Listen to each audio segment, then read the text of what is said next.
Paramashivoham.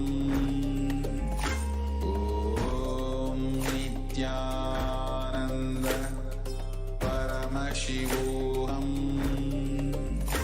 Om Nithyananda Paramashivoham. Om Nithyananda Paramashivoham. Om Nithyananda Paramashivoham. Om Nithyananda Paramashivoham. So we saw how the inception, the origins of the Adi Kailasa Sarvajñapitham, one facet of it, where the divine deities, Nithyanandeshwara, Nithyanandeshwari, the making of them right from when they were embedded, literally when the forms were embedded in the stone, and those forms revealed themselves to the world under the guidance, the Stapatis under the guidance of the Supreme Pontiff of Hinduism. And then the huge, grand, never before of its kind in the modern era, the Kodikan Radayatra, which is a crore eyes having the darshan of the deities, of the living deities. And today, the Adi Kailasa Sarvajñapitham is one of the de facto spiritual embassies of Kailasa, which has opened its doors to one and all to protect oneself from the COVID-19 pandemic. Amongst the other de facto spiritual embassies are the Salem Adinam in Tamil Nadu, Tiruvannamalai Adinam in Tamil Nadu, Rajapalayam Adinam in Tamil Nadu, Puduvai Adinam in Puducherry, Pattanam Adinam in Tamil Nadu, Siragapadi Adinam in Tamil Nadu, Sripuram Adinam in Hyderabad, Madurai Adinam in Tamil Nadu, Avattipalayam Adinam in Tamil Nadu, Hosur Adinam in Tamil Nadu, Baroda Adinam in Gujarat. Multiple free COVID care centers have been opened across India as Kailasa rushes to aid India as India finds itself on the verge of the COVID-19 third wave. Various humanitarian services and spiritual services are being offered during this pandemic in Kailasa's de facto spiritual embassies across India. And to support all these from the very foundation are the cosmic revelations on the global pandemic being done through the Devi Parashakti Akashik readings and the revelations and direct guidance down to the last detail by the Supreme Pontiff of Hinduism, Nithyananda Paramashivam.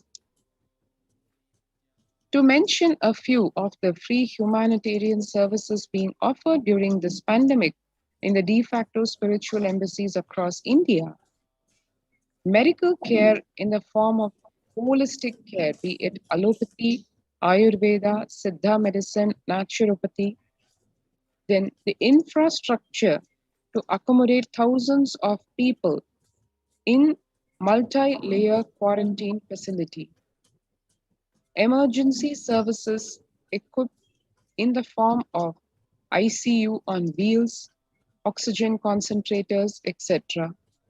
Personal protective medical equipment provided to all the people who are resident in Adi Kailasa Sarvajñapitham and the other de facto spiritual embassies of Kailasa, food security management through food banks, and organic farming to enable a sustained agriculture, sustained food support. So if you would like to register yourself for this COVID Care Protection Center, you can do it right now. All you need to do is register through the link https://kailasa.org/Kailasa Care, https://kailasa.org/KAILASA CARE. So let's take a few seconds now to register ourselves for the COVID Care Protection Center.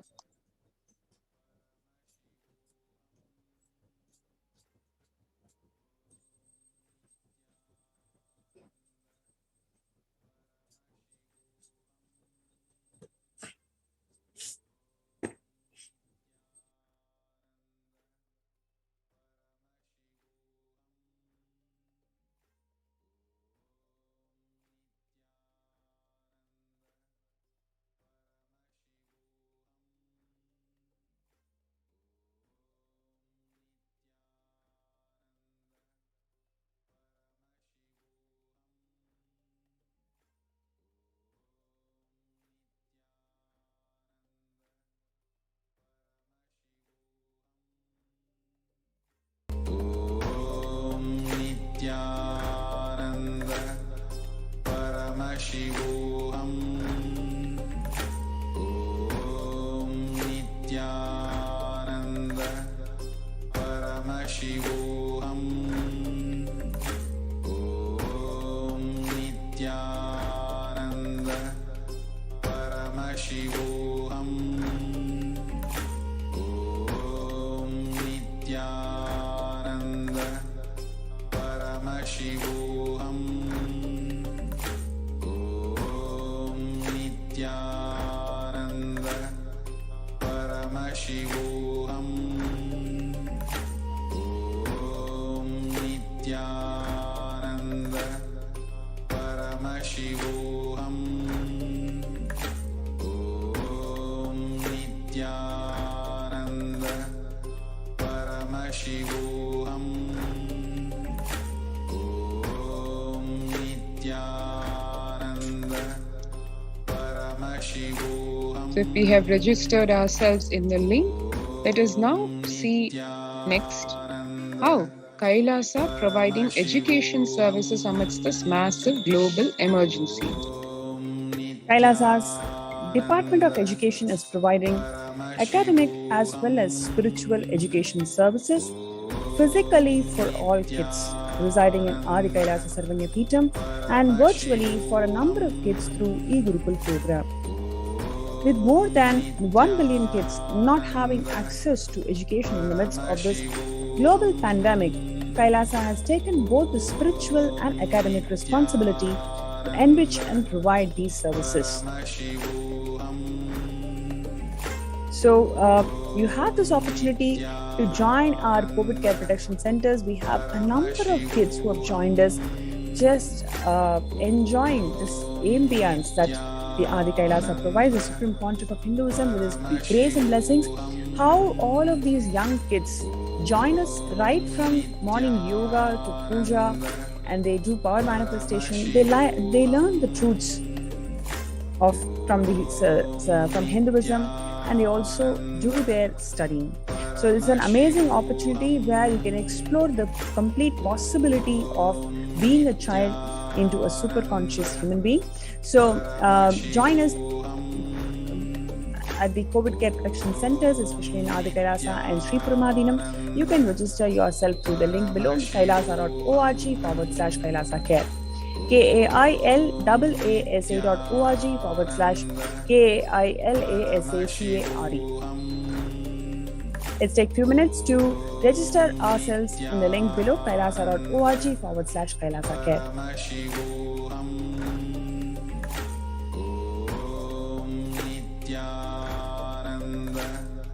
Paramashivoham.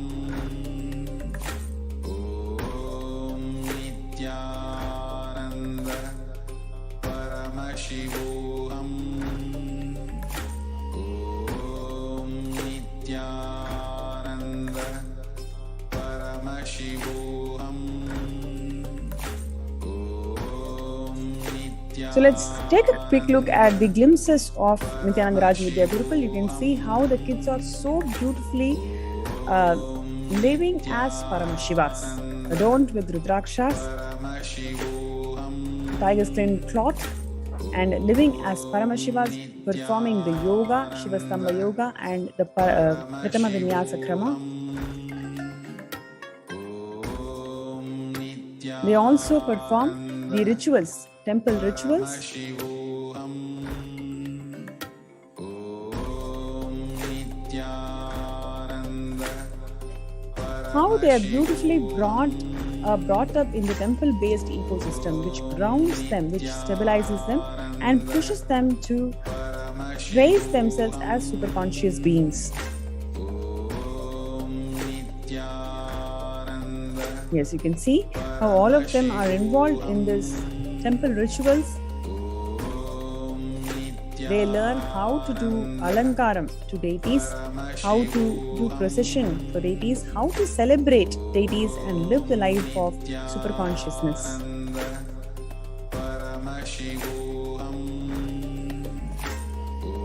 Yes, what you're seeing is a glimpses of Maheshwara Puja celebrations that happens in Adi Kailasa.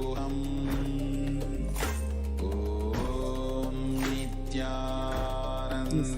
Here the Balasans, they sit and complete with the rose plants, complete the violence, inner violence that each one of us hold, and show the global peace by making the rose plants shed their thorns. It is a beautiful science that the Supreme Pontiff of Hinduism has revived and which the Balasans of Nithyananda Gurukul are living.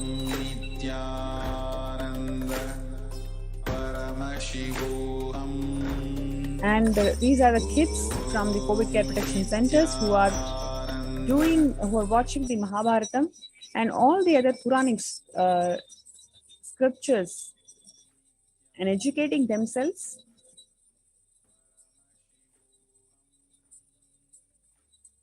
They also perform yoga. So we've been teaching them how to do yoga.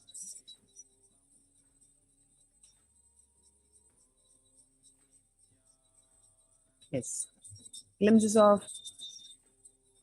kids performing yoga.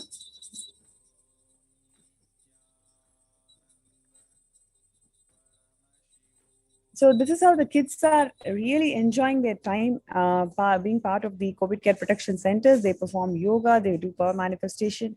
They learn the sacred truths that Swamiji has shared with the world and strengthen their powerful cognitions. So we invite all the viewers, families especially, to join us to this COVID care protection centers and be protected from ongoing pandemic.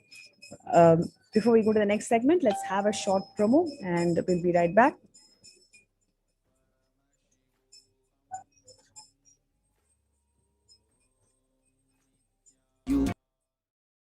Direct spiritual support, and we make sure you become wealthy.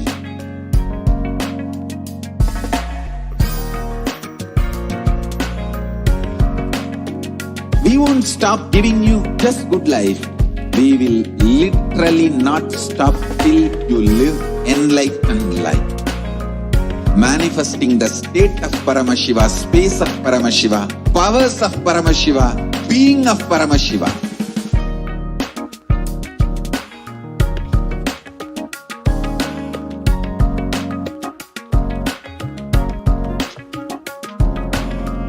Whole world should become Kailasians. I want the whole world to know Hindus have something great to contribute to the world.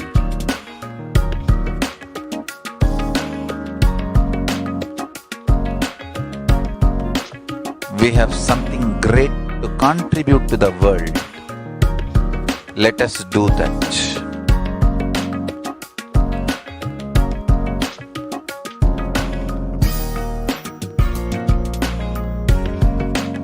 Kailasa is proper customized spiritual service helping you to identify your root patterns of suffering. We have perfected the science of helping every individual from every cultural, religious, nationality background.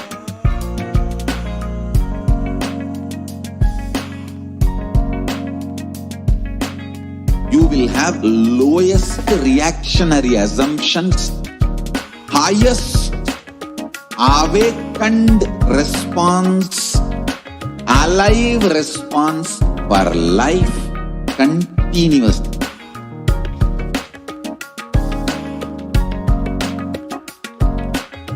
Kailasa is enlightenment ecosystem, literally enlightenment itself in your own home, wherever you are.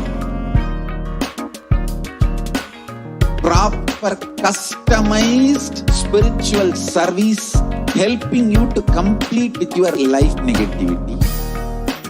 Withdrawal from life, self-hatred, self-denial, self-doubt, so much of tiredness, laziness, we can support you, aligning your diet, your attitude, your aptitude, your understanding about life. We can help you with everything.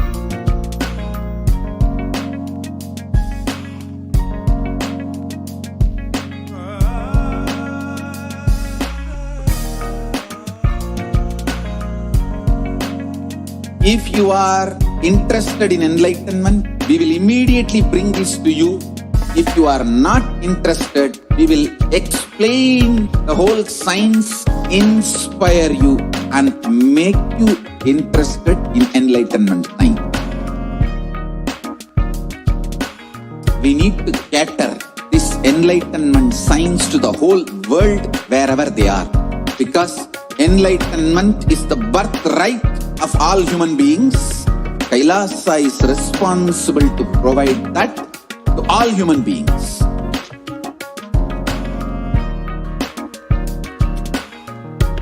Kailasa is the totality of the knowledge I received from my gurus and practice manifested in my life, perfected by teaching millions of people from all cultures, time zones, backgrounds, genders, nationality, race, from every creed.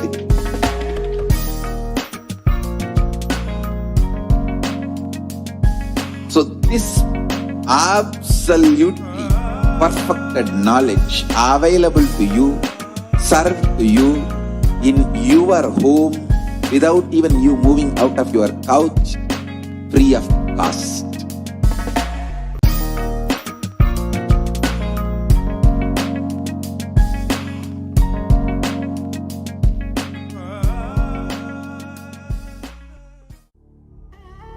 What I mean by the word Kailasa, listen intensely. Enlightenment ecosystem, literally enlightenment itself in your own home, wherever you are. If you cannot come to Kailasa, it's okay. Kailasa can come to you. Kailasa coming to you is Kailasa.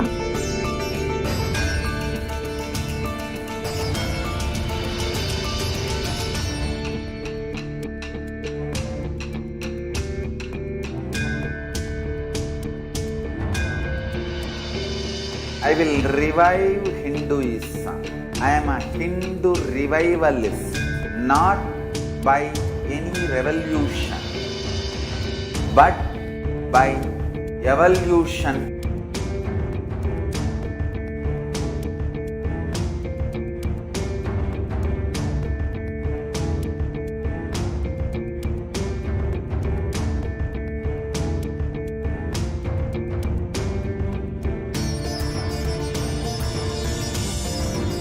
And setting model communities.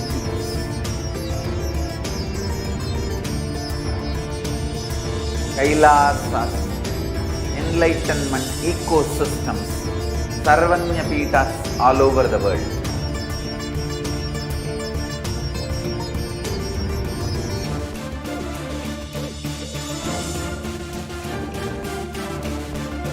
All powerful cognition, knowledge, only when you live, power manifestation and possibilities manifestation happens. This is a fundamental truth.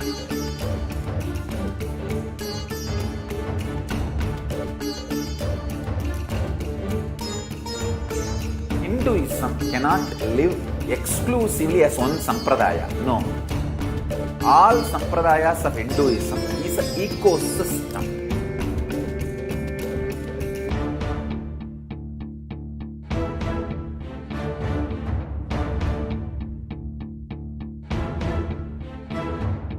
So don't keep quiet thinking that if one sampradaya is attacked, only that sampradaya is going to be affected. All of us are ecosystem.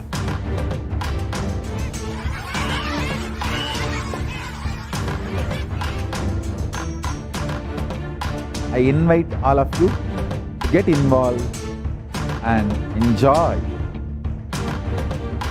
Hinduism by the principle of Dharmo Rakshati Rakshitaha. When you protect Dharma, Dharma protects you. We will make the whole planet flourish spiritually. The spiritual prosperity will happen to the whole planet. We all have to coexist together.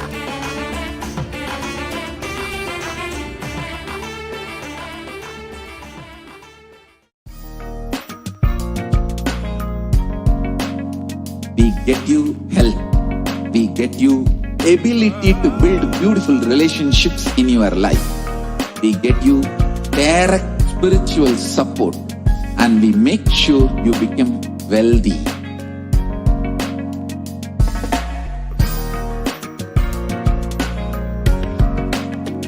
We won't stop giving you just good life. We will literally not stop till you live enlightened life. Manifesting the state of Paramashiva, space of Paramashiva, powers of Paramashiva, being of Paramashiva.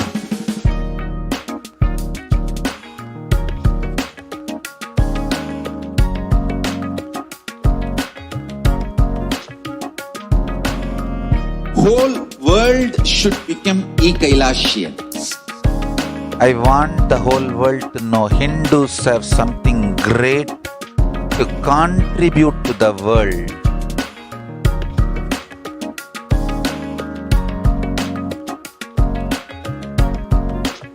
We have something great to contribute to the world.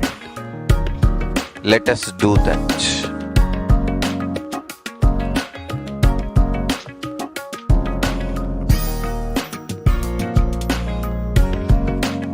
Kailasa is proper customized spiritual service helping you to identify your root patterns of suffering. We have perfected the science of helping every individual from every cultural, religious, nationality background.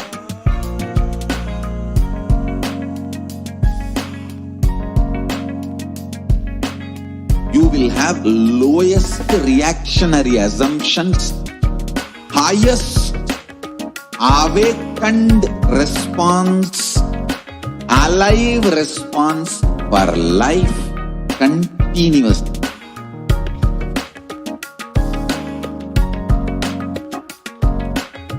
Kailasa is enlightenment ecosystem, literally enlightenment itself in your own home, wherever you are.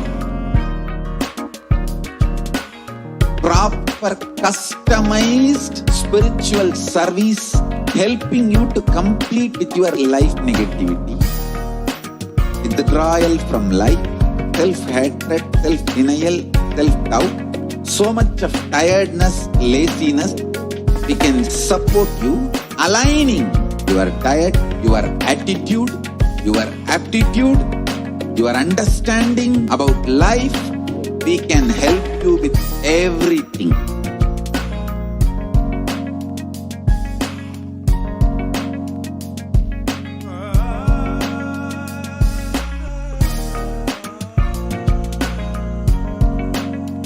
If you are interested in enlightenment, we will immediately bring this to you.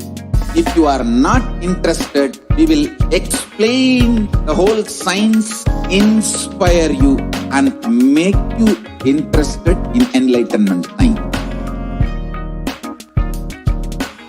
We need to cater this enlightenment science to the whole world wherever they are.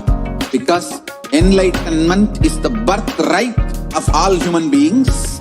Kailasa is responsible to provide that to all human beings.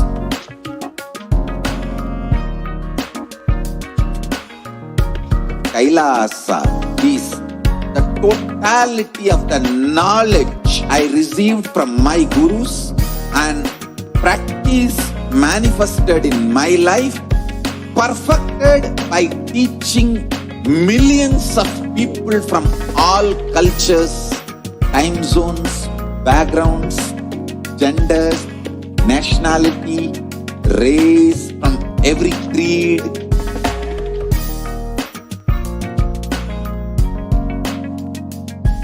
So this absolutely perfected knowledge available to you, served to you in your home without even you moving out of your couch, free of cost.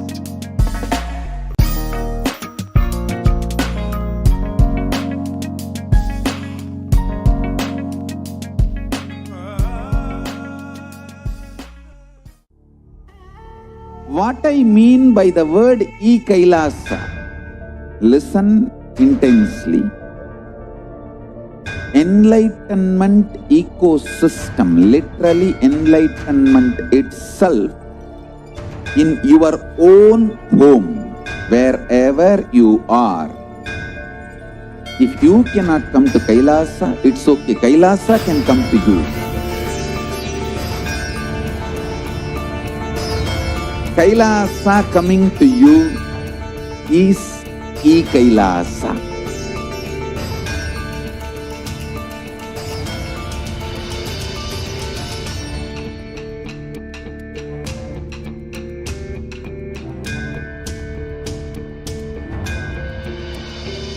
I will revive Hinduism. I am a Hindu revivalist, not by any revolution, but by evolution.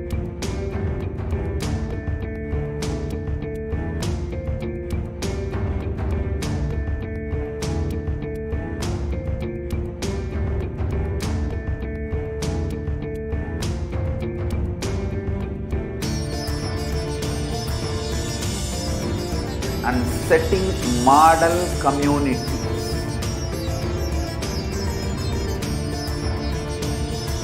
Kailasas, enlightenment ecosystems, Sarvanya Pitas all over the world.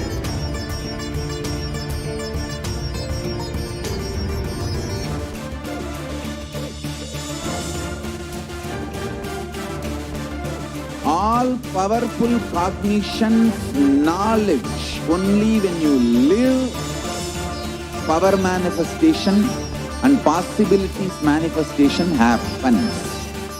This is a fundamental truth.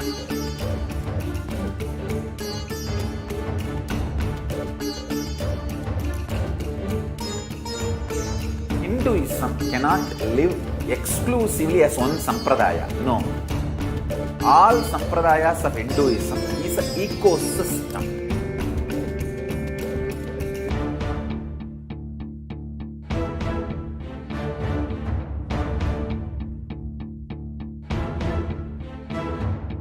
So don't keep quiet thinking that if one sampradaya is attacked, only that sampradaya is going to be affected.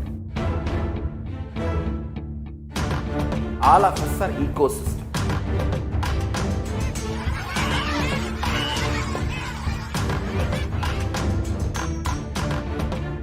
I invite all of you to get involved and enjoy Hinduism by the principle of Dharmo Rakshati Rakshitaha. When you protect Dharma, Dharma protects you. We will make the whole planet flourish spiritually. The spiritual prosperity will happen to whole planet Earth. We all have to coexist together.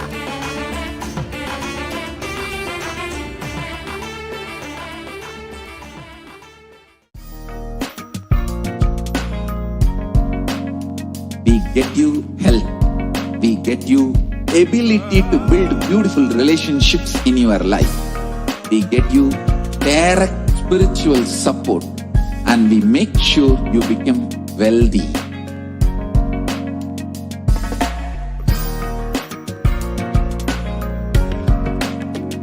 We won't stop giving you just good life. We will literally not stop till you live enlightened life. Manifesting the state of Paramashiva, space of Paramashiva, powers of Paramashiva, being of Paramashiva.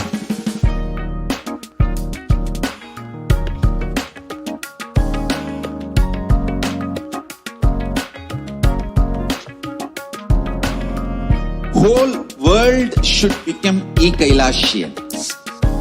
I want the whole world to know Hindus have something great to contribute to the world.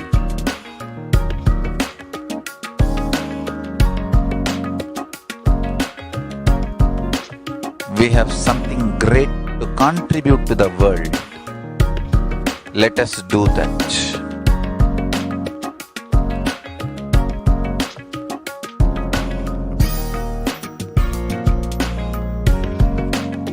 Kailasa is proper customized spiritual service helping you to identify your root patterns of suffering. We have perfected the science of helping every individual from every cultural, religious, nationality background.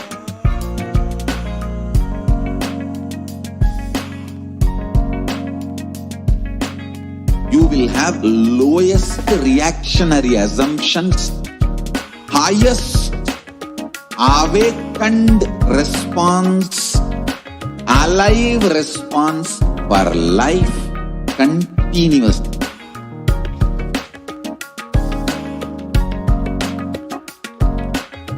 Kailasa is enlightenment ecosystem, literally enlightenment itself in your own home, wherever you are.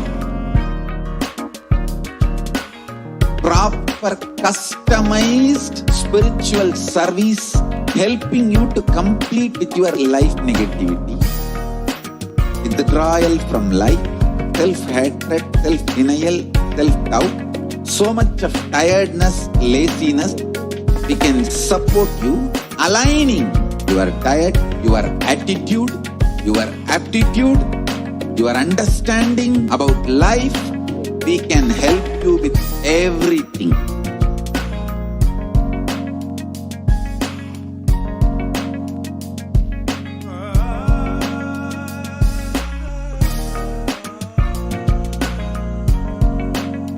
If you are interested in enlightenment, we will immediately bring this to you.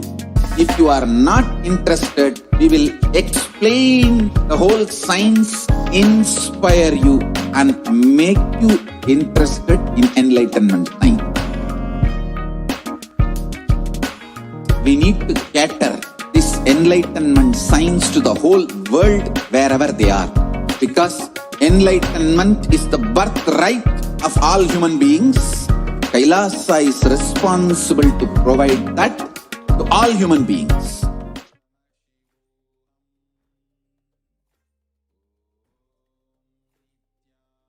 Nithyananda, welcome to all of the viewers who are joining in this next segment in the continued series that we have been presenting on the persecution against the Supreme Pontiff of Hinduism.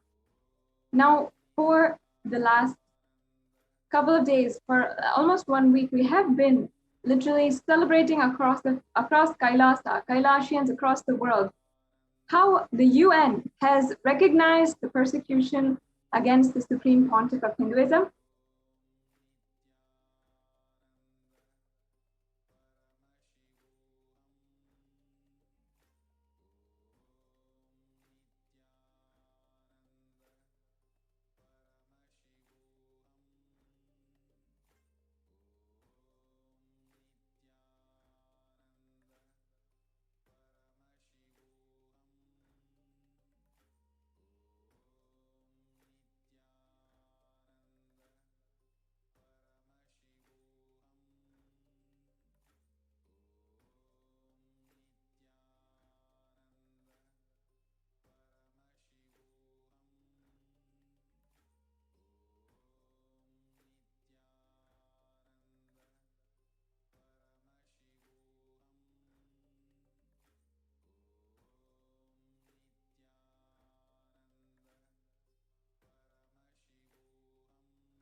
Nithyananda. Welcome back. Sorry for the technical difficulties.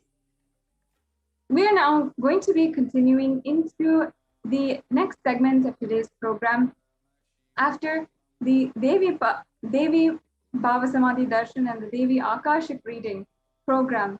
Now we're continuing our series on the persecution against the Supreme Pontiff of Hinduism and the women of Kailasa. For around 1 week or so, we have been celebrating around Kailasa in countries all over the world, how finally the UN has recognized the persecution against the Supreme Pontiff of Hinduism. And having witnessed the Supreme Pontiff of Hinduism undergo so much of attack, incessant lawfare, brutal destruction to his Adinam and his disciples, and also direct assassination attempts against himself, Kailasians across the world are finally having some kind of reprieve, some way, some form where our voice is heard, where the cries of survivors of child sexual abuse, sexual assault by the anti-Hindu militant forces, and so much more crime have been finally seen some kind of platform where there is a place which is recognizing the legitimacy of our story, of what had actually happened, the persecution against the Supreme Pontiff of Hinduism at play, and the entire Hindu Holocaust, which has been going on for 700 years. Over the last couple of days, we have been presenting to you in conjunction with the Hindu Persecution Awareness Month. We're going to be step by step presenting to each and every one of you about the Hindu Holocaust, how that is continuing to happen in magnified proportion against the Supreme Pontiff of Hinduism, how literally what over the last 500 years people have done against Hindus, Supreme Pontiff of Hinduism has experienced, has gone through, has sacrificed in just a couple of decades. We've seen this again and again. We are showcasing the examples during this segment every single day.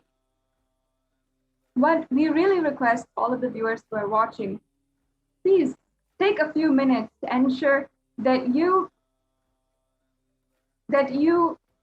see the UN report where the Human Rights Commission of the UN has spoken and or at least has recognized the persecution of the Supreme Pontiff of Hinduism, and among a list of persecuted communities and their reports on their respective persecutions and the crimes done against them, Kailasa is listed amongst them. Officially, Human Rights Commission of the United Nations has recognized the persecution against the Supreme Pontiff of Hinduism.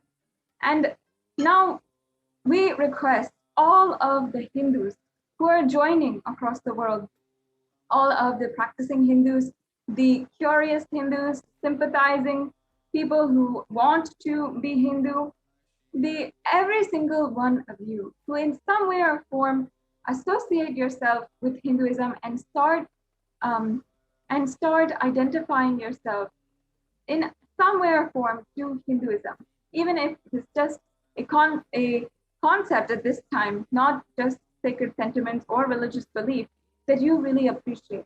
We ask and request your time to share this link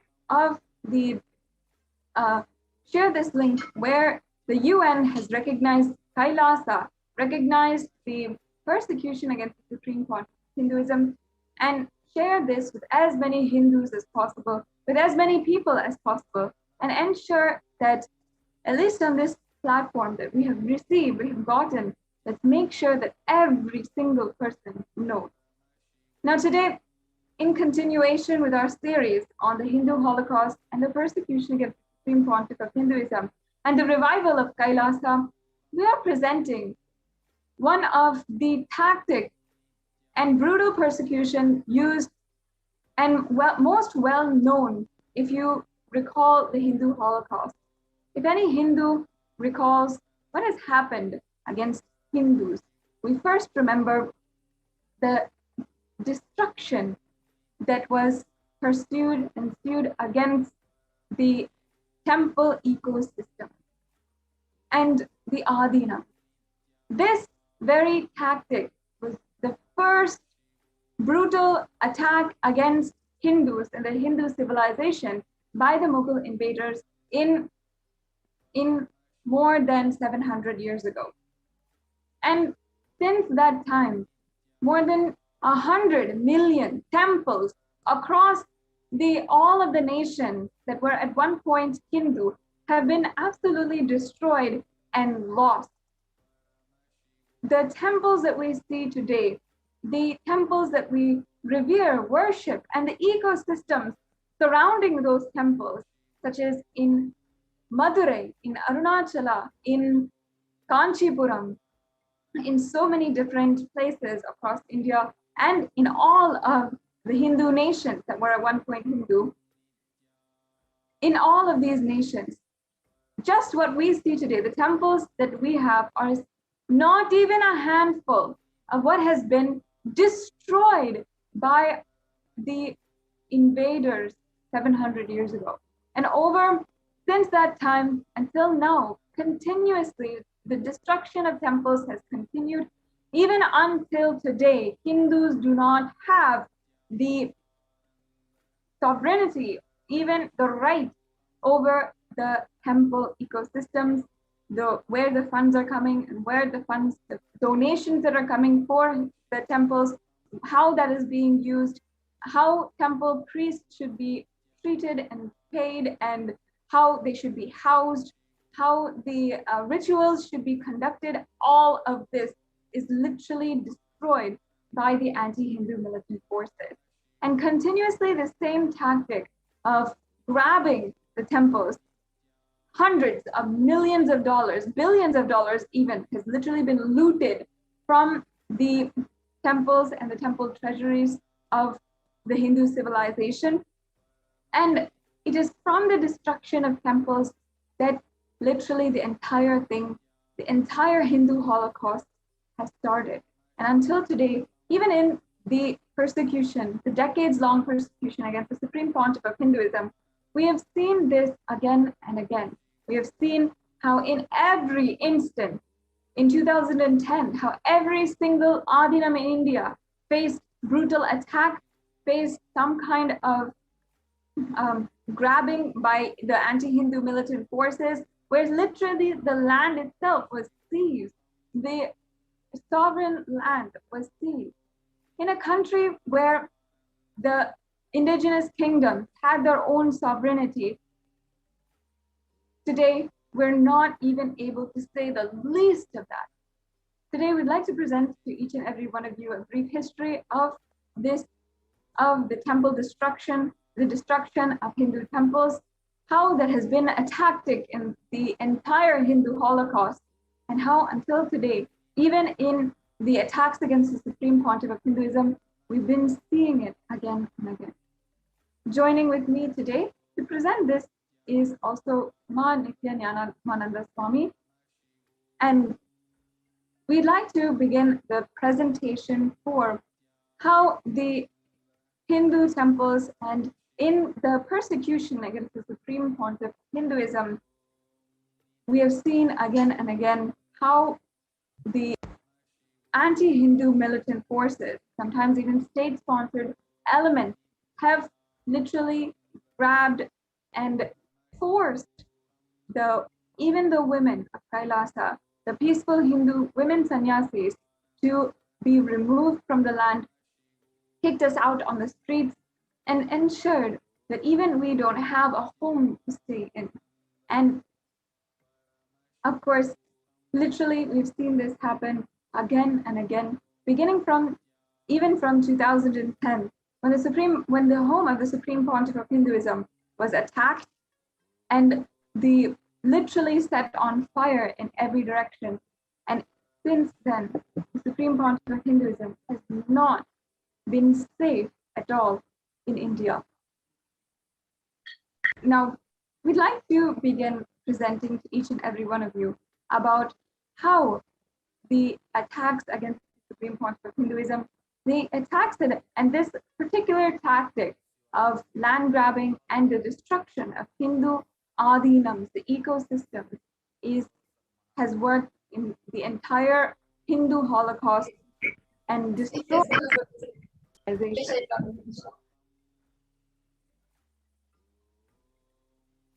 Yes, thank you, Masada Shukri. As we are observing the Hindu Holocaust Awareness Month, the month of July 2021, we would like to present to you how the various enlightenment ecosystems of Kailasa have been destroyed and are continuing to be destroyed by the anti-Hindu militants. And one of the first ecosystems that we would like to present to you is from the very birthplace of the Supreme Pontiff of Hinduism, the attacks on the ancient adhinams, the enlightenment place of the Supreme Pontiff of Hinduism, which is the Parashakti, the sacred hillock. Just to give a little background about the sacredness of this place, it is the first enlightenment experience place. In 1989, this sacred hillock was where His Divine Holiness Bhagavan Nithyananda Paramashivam had his first enlightenment experience. It was a full moon day, Paurnami, where the Supreme Pontiff of Hinduism had the profound realization of his own self in everything. He was, as a Supreme Pontiff, was around 12 years old at that time.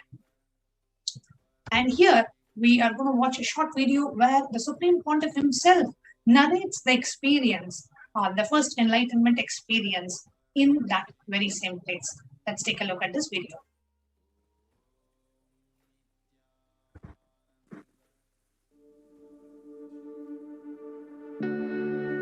On the Vaigasi Visagam, Vaigasi month, Purnima Tithi, Visaga Nakshatram, one fine evening of a full moon day, Vaigasi month, Visaga Nakshatra, Paurnami Tithi, Subramania's Enlightenment Day.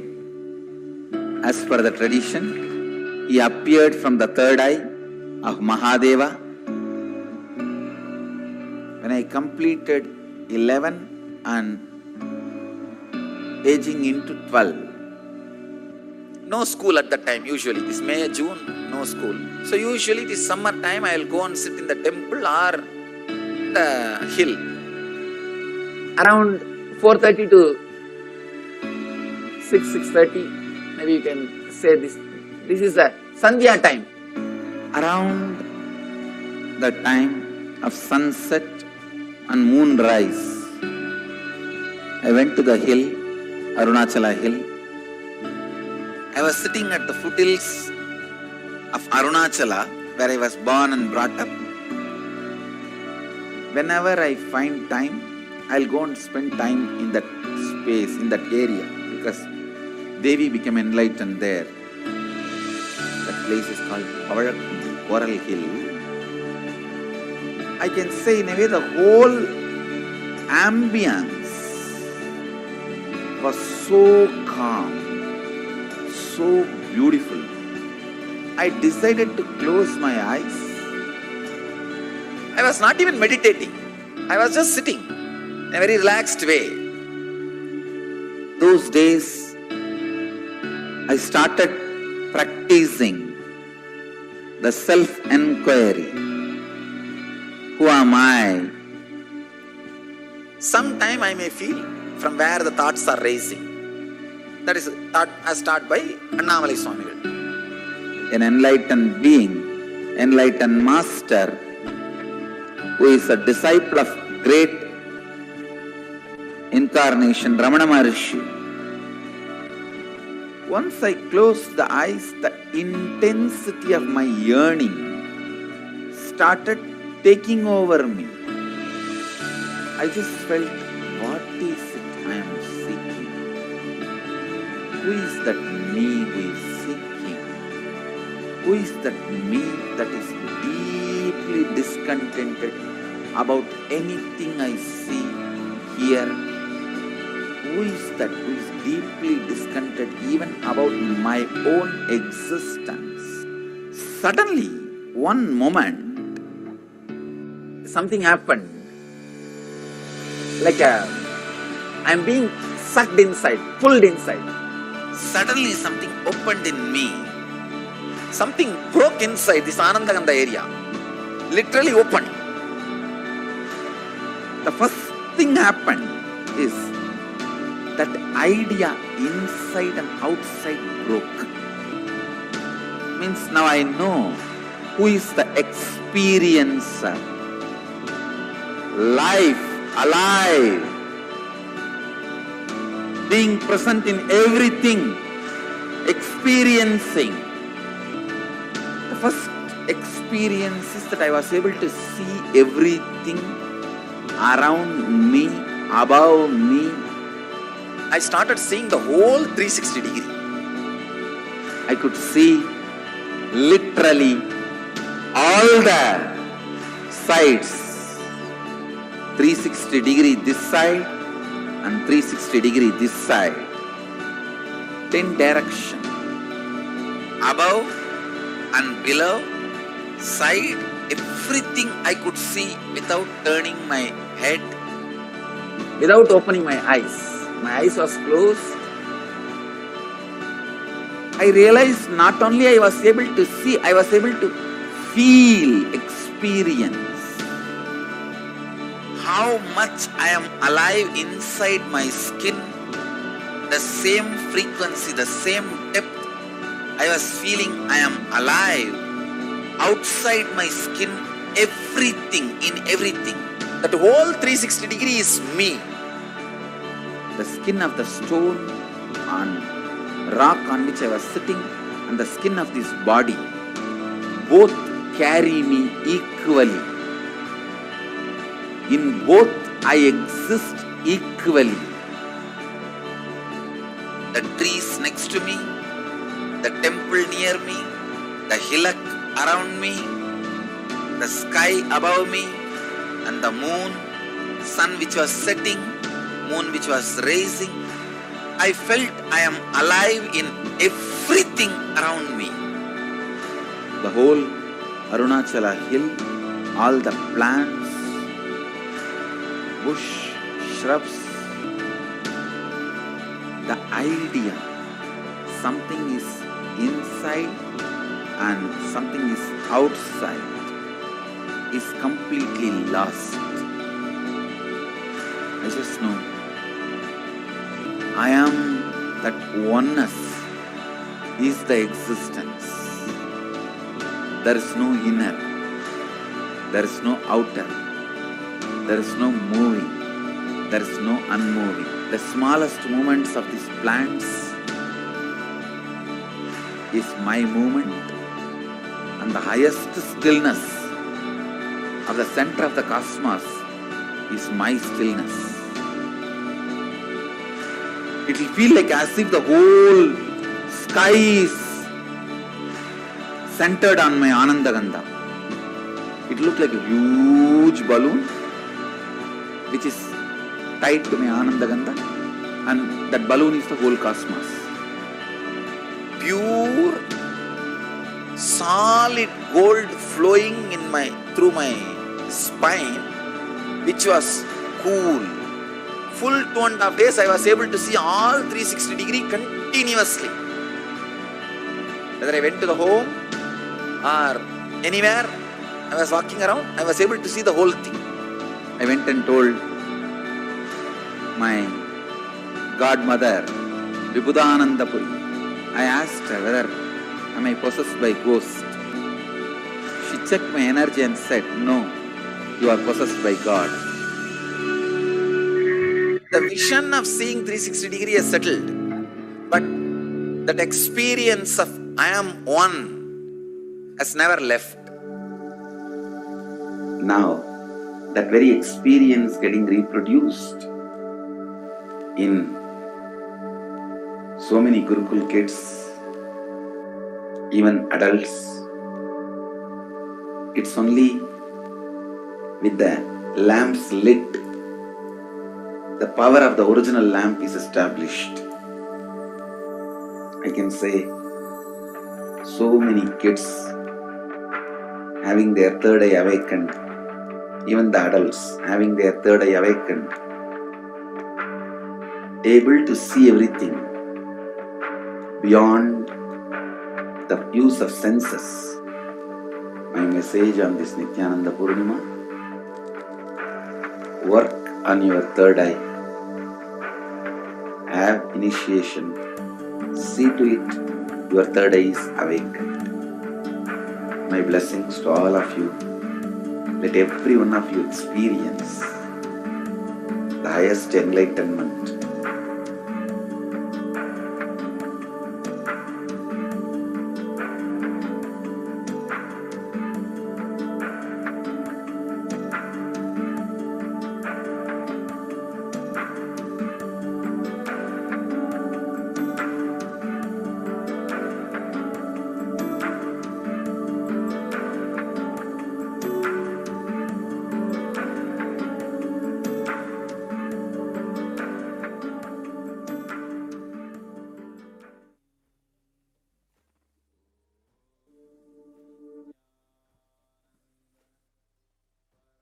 Yes. We have Yes.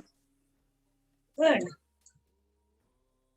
how sacred this hillock, Parakundu, the first enlightenment experience of the Supreme Pontiff of Hinduism.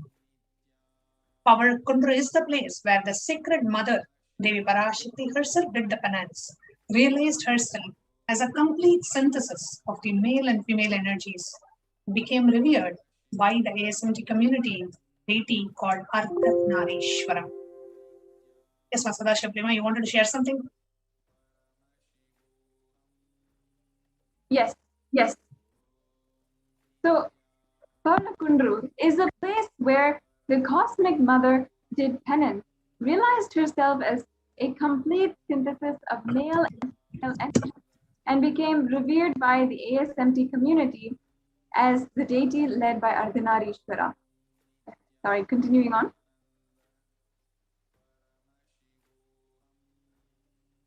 Here you can see the signs of enlightenment, the Guru Parampara. Guru Parampara kept alive. Here you can see the Guru Parampara from Devi Parashakti, Isaki Swamigal, Mata Vibhudananda Puri, and Bhagavan, Supreme Pontiff of Hinduism. So first, the leftmost photo is the photo where Devi did penance at this very place. Paramashivoham at Parakundu and Devi Parashakti herself got enlightened. The second photo is that of the Isaki Swamigal, who is seated on the Sarvagnya Pita, the all-knowing seat in the Trivandrum. The third photo is that of Mata Vibhudananda Puri, is seated on the Sarvagnya Pita as inheritor to Isaki Swamigal. And on the rightmost is the photo of the Supreme Pontiff of Hinduism, seated on the Sarvagnya Pita as the next inheritor of the lineage. The same Kamandalu, the sacred water pot, and the Danda, the wooden staff, are seen next to him, next to the Supreme Pontiff of Hinduism, as part of what was handed over on initiation into the lineage. In this very place, the Pavalakundru, the sacred hillock, on the 19th of November 2002, the Supreme Pontiff of Hinduism had actually inaugurated the Nithyananda Annalaya. And in this very place, on this occasion, as you can see the photograph, here he conducted one of the earliest recorded Annadan, where he himself cooked and himself had shared the food with all of the devotees, the yatris, actually, where he had conducted a Padayatra on this very special occasion of Kartika Deepam from Bengaluru, where he had already settled down in the Adi Kailasa Sarvagnya Peetham.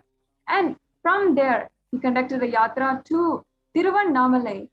And this beautiful program he conducted, and this place is where the ever-burning stoves of the Nithyananda Annalaya continuously serving food, free food, had started on this very day in 19 November 2002. And at least this is the earliest recorded time function where the Supreme Pontiff of Hinduism had literally cooked the food and served. And this is a beautiful, beautiful presentation where we can see literally how the Supreme Pontiff of Hinduism had cultivated the beautiful Hindu culture, serving and cooking, serving and sharing food with others, sharing the sacred sentiments in this enlightenment ecosystem, in the very place where Devi herself became enlightened.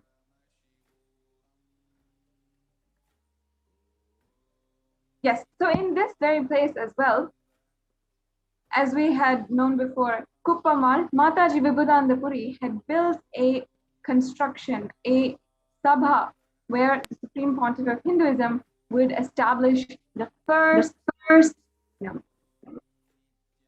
and in the building where the Supreme Pontiff of Hinduism is serving food in these pictures, that is the sabha, which Kuppamal or Mataji Vibhudananda Puri had constructed in around 1988, in around that time.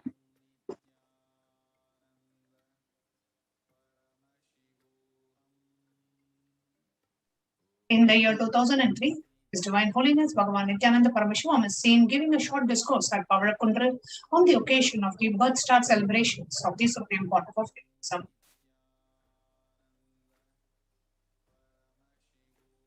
And here you can see the multifarious events that have happened. In 2006, the community created a humble roof for the spiritual and social activities such as Annadan, yoga, meditation, puja, and spiritual discourses at Pavlakundur. And you can see some of the examples where Swamiji is literally pioneering, literally spearheading the activities, the spiritual services of the Adinam in Pavlakundur. And after this, all of the sannyasis followed and ensured that the activities that he started would not cease.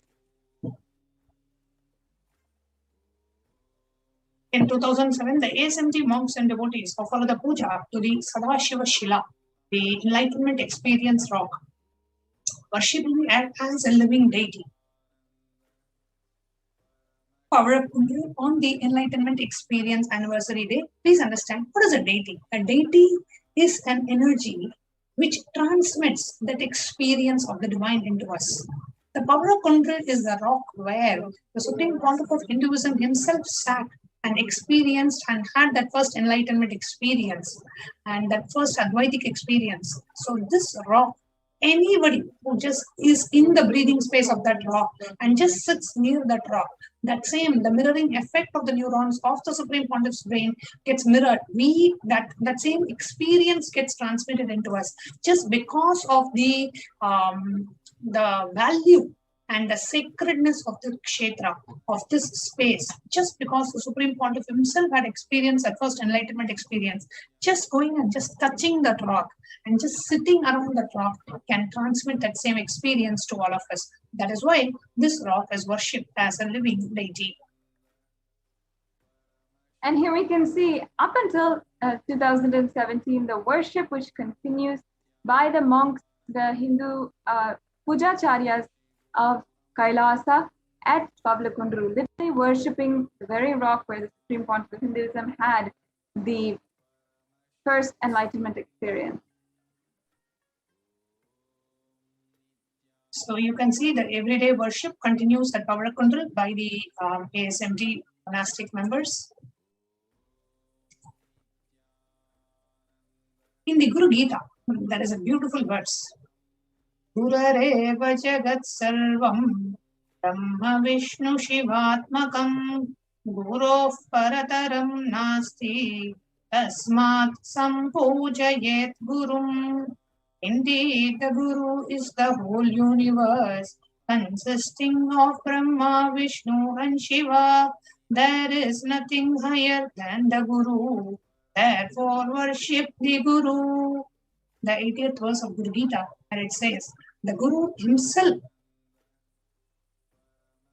is the whole universe. There is nothing higher than the Guru. Therefore, worship the Guru. And now we are going to see how the anti-Hindu elements planned a conspiracy and a brutal attack on this sacred enlightenment ecosystem.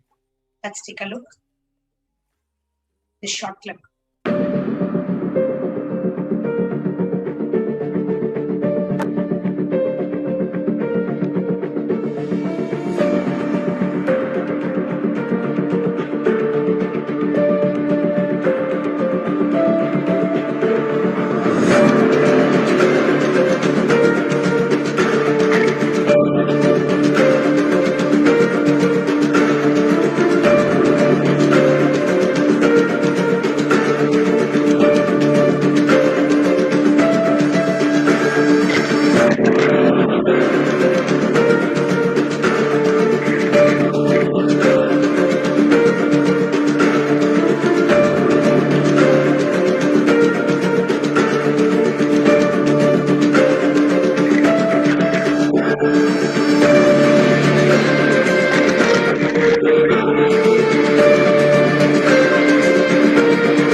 So we saw how the monastic members were kicked out of the very same place where near the Paramakundru, where the monastic members were kicked out of the enlightenment ecosystem from where they were offering the puja, the worship services, the healing services, the annada. They were completely kicked out of that place. Let us see what happened that led to the destruction of the enlightenment ecosystem.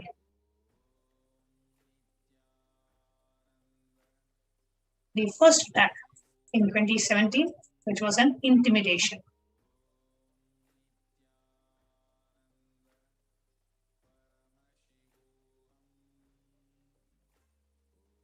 So here you can see the attack by the government officials itself. They first come and visit the place, attack. So the first they came to intimidate, and then on the 5th of February 2017, they started the attack. They started attacking the monastic members. And on the 3rd June 2017, continued with the third attack.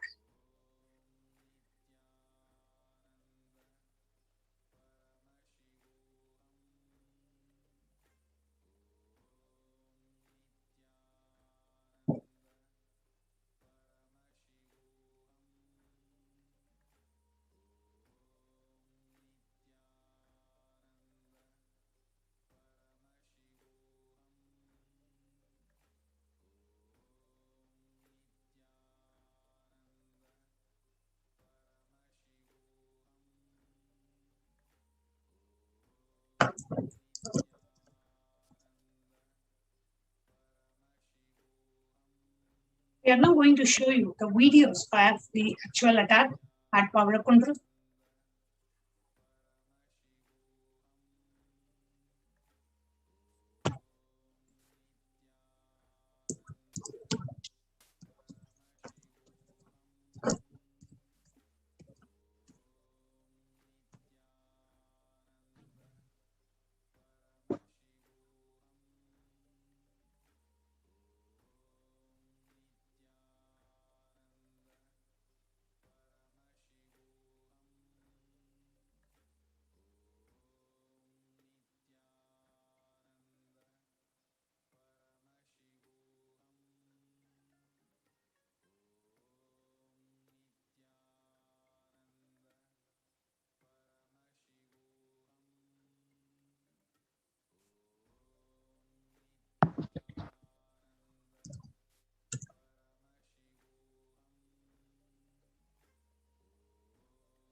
Paramashivoham.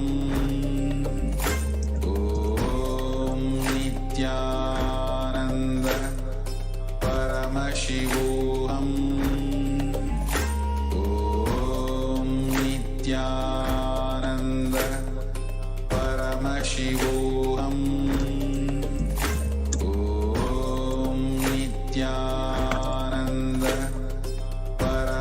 Paramashivoham.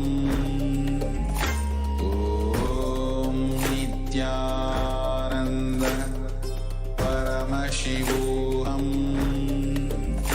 Om Nithyananda Paramashivoham.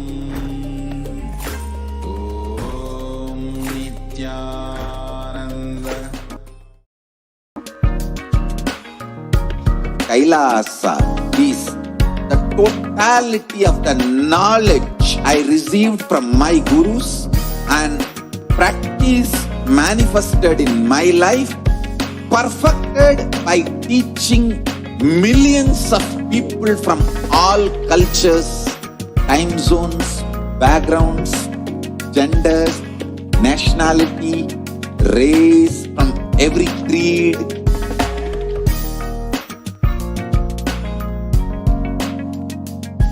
So this absolutely perfected knowledge available to you, served to you in your home without even you moving out of your couch, free of cost.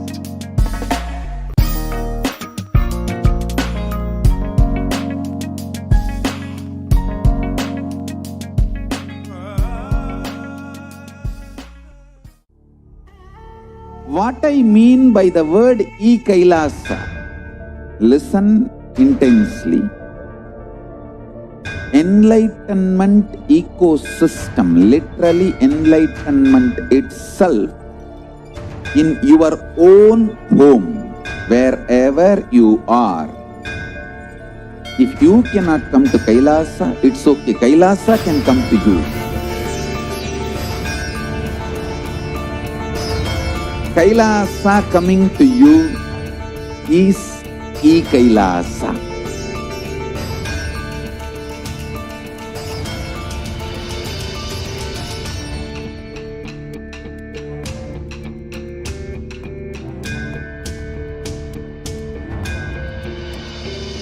I will revive Hinduism. I am a Hindu revivalist, not by any revolution, but by evolution.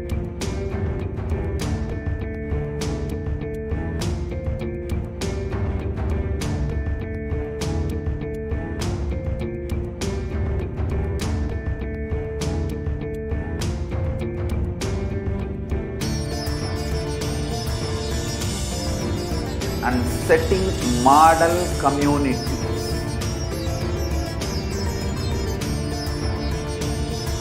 Kailasas, enlightenment ecosystems, Sarvanya Pitas all over the world.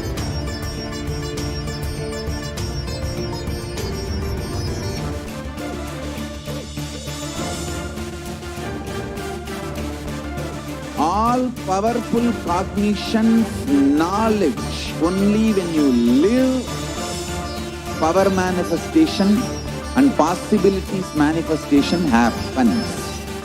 It's a fundamental truth.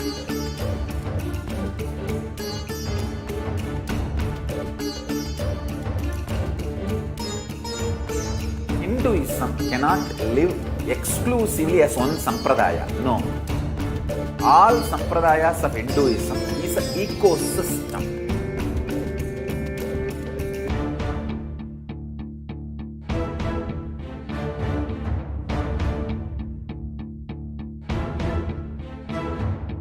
So don't keep quiet thinking that if one sampradaya is attacked, only that sampradaya is going to be affected. All of us are ecosystems.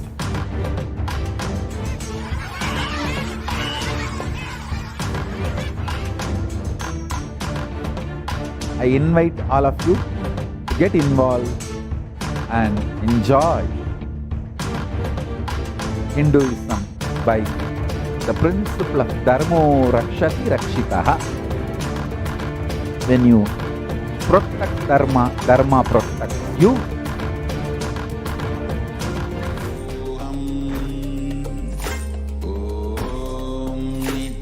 Welcome back. And now we are going to show you what really happened. చేసిందే నిత్యానంద ముఠ. Janasanchar. So this is the exact same place, the Enlightenment ecosystem established by the Supreme Pontiff of Hinduism. And you can see our monastic members setting up the temple and offering the puja. And the local authorities, basically the anti-Hindu elements ganged up with the local state bodies, with the local law enforcement authorities, and came along with the police. And they tried to evacuate us from the Adinam. They tried to displace our sannyasis who were there, performing the rituals, performing the pujas, doing service to the public, and maintaining protecting the Enlightenment ecosystem, where the Supreme Pontiff of Hinduism had the first Enlightenment experience.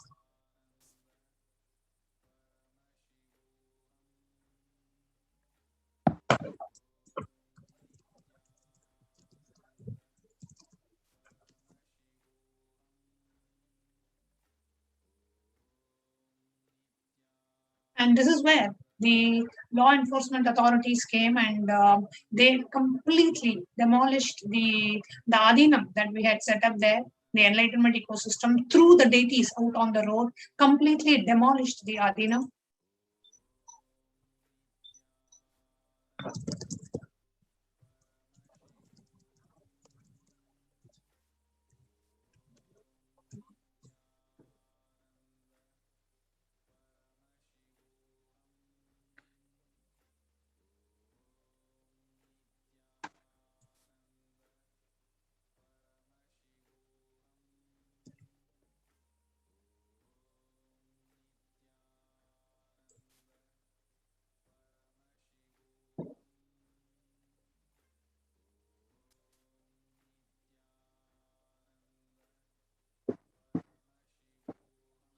గమనించేందుకు sketch చేసింది నిత్యానంద ముఠ.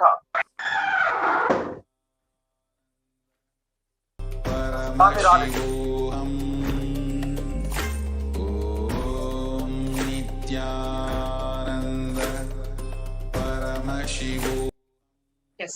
So here you can see how the anti-Hindu elements came and they barged in. They came in along with the government authorities and the local police, and they tried to completely destroy and demolish. It was just a small thatched hut and doing service to the public. And here you can see how the monastic members are being handled. They are being dragged and the deities are being thrown out. It is just a simple thatched hut where the disciples of the Supreme Pontiff of Hinduism are sitting there and doing some seva. The sannyasis are brutally manhandled and treated like some criminals and thugs and terrorists, and the deities are being thrown out. Here you can see the deity, the living deity of the Supreme Pontiff of Hinduism, the Atmamurti. And with the sannyasi sitting inside, the entire thatched hut is brought down on the roof. The deities are being thrown on the road. Here you can see how the deities are being abused, and here you can see the anti-Hindu elements just throwing the deities out on the road, just keeping them on the road with absolutely no respect. And the entire Enlightenment ecosystem has been shattered.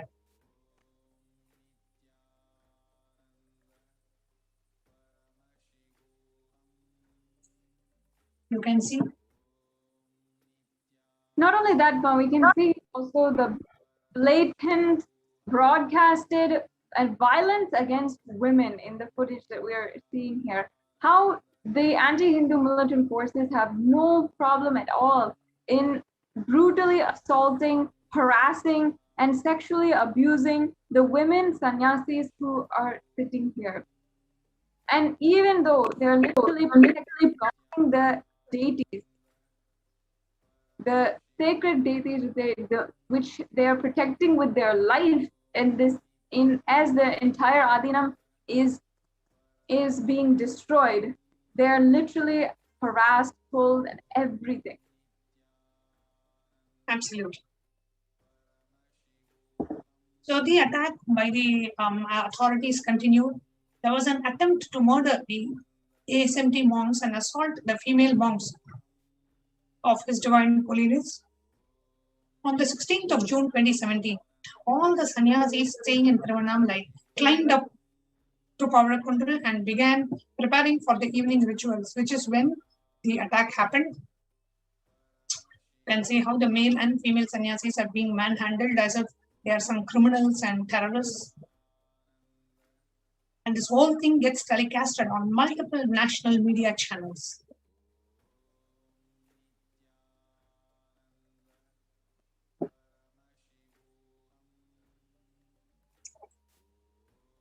Here you can see the sacred religious places of worship of the ASMT community being destroyed by the caste supremacists, atheist terrorists, and the communist terrorist forces.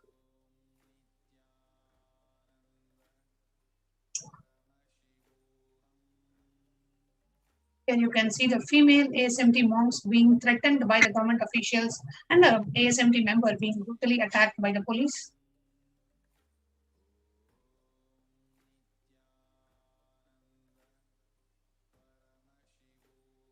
The female ASMT monks and deities being abused by the police, the caste supremacists, atheist terrorists, and the communist forces. And on the middle, you can see the ASMT monk facing inhuman treatment by the police, and the media houses misrepresenting the ASMT monks as criminals.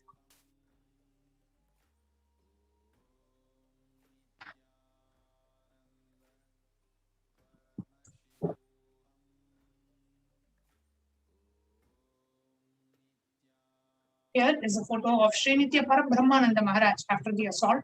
After the mob entered the premises and started assaulting all the male and the female monks, they started throwing stones. 10 different mobsters ganged up and started hitting him. Parabrahmananda Maharaj was attacked with stones and then beaten with iron rods on the head, shoulders, and legs. He fainted from the pain during this attack, but the attackers didn't stop hitting him and wanting to kill him on the spot.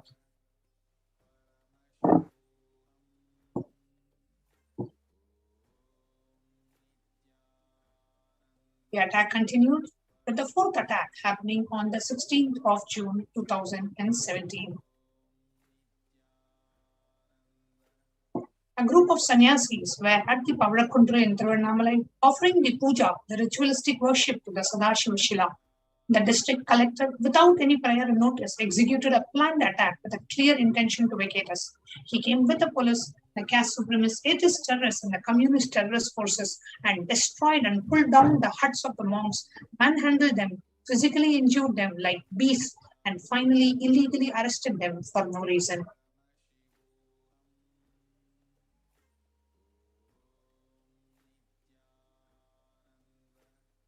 The mob attempts to lynch 3 innocent ASMT monks at Pavadakundra. Repeated attacks made by assassins incited with hatred by the caste supremacists, atheist terrorists, and communist terrorist forces on Sadashiva Shila at Pavadakundra in Tiruvannamalai. On the 16th of June 2007, a mob of 80 plus persons attempted murder on 3 innocent sannyasis who were taking care of the Sadashiva Shila, rock worshipped as a living deity at Pavadakundra. This mob was sent to drive them away. The reason being the monks resisted the false accusations and the claims made by the police and the revenue officers. The ASMT monks saw their leaders, Veerabhadran and Karuppakarana, talking and interacting with officials in a casual way. The attack was well planned by the Tamil Nadu state government to take the illegal possession of the sacred land.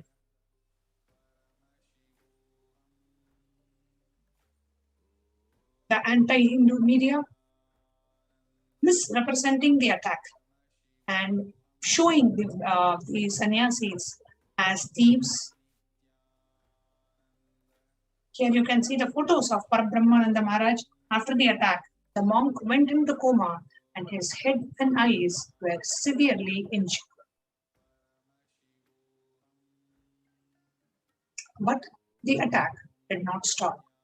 The attack continued on the 22nd of June 2017, the 6th attack. On the 22nd of June 2017, without any reason, policemen dragged the monks and illegally arrested them. Without any reason, the policemen suddenly dragged the monks, illegally arrested them. 2 female monks were also amongst them. As per the law, a woman cannot be held in a police station after 6 p.m. Completely violating this rule, they had female sannyasis in the police station till much later in the night. The Hindu monks, Hindu rituals, and sacred sentiments were treated in such preposterous ways, harassing and instilling fear in them to subjugate them.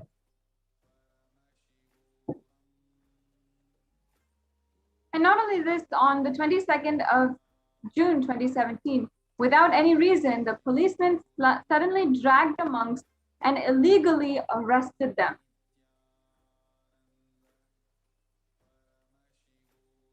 The relentless attacks continued till the 18th of May 2018.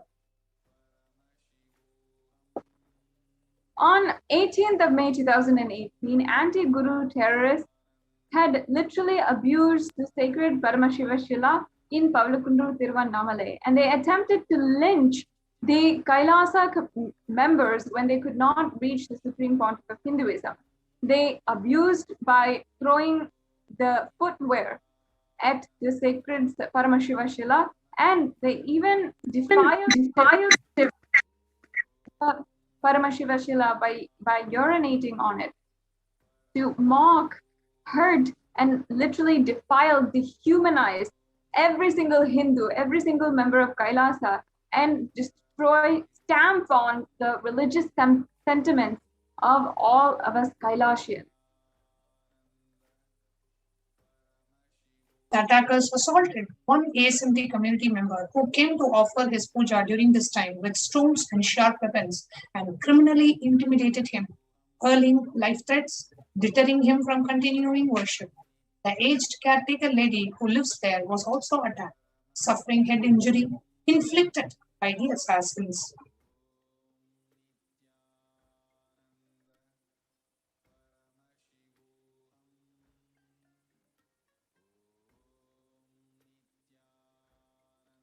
Then the persistent abusal and life attacks by the anti-Hindu terrorist forces clearly reveals the demonic agenda to completely destroy Sanatana Hindu Dharma and Kailasa in particular by ruthlessly destroying such spiritual significant Hindu sites and all of the people who are protecting them. The attackers tore and pulled down the saffron robe, which was adorned on the Paramashivoham, and they literally brought it to the ground. They also unearthed the sacred Trishul or the trident and damaged it to the point of not being able to protect it, not being able to use it for ritualistic purposes.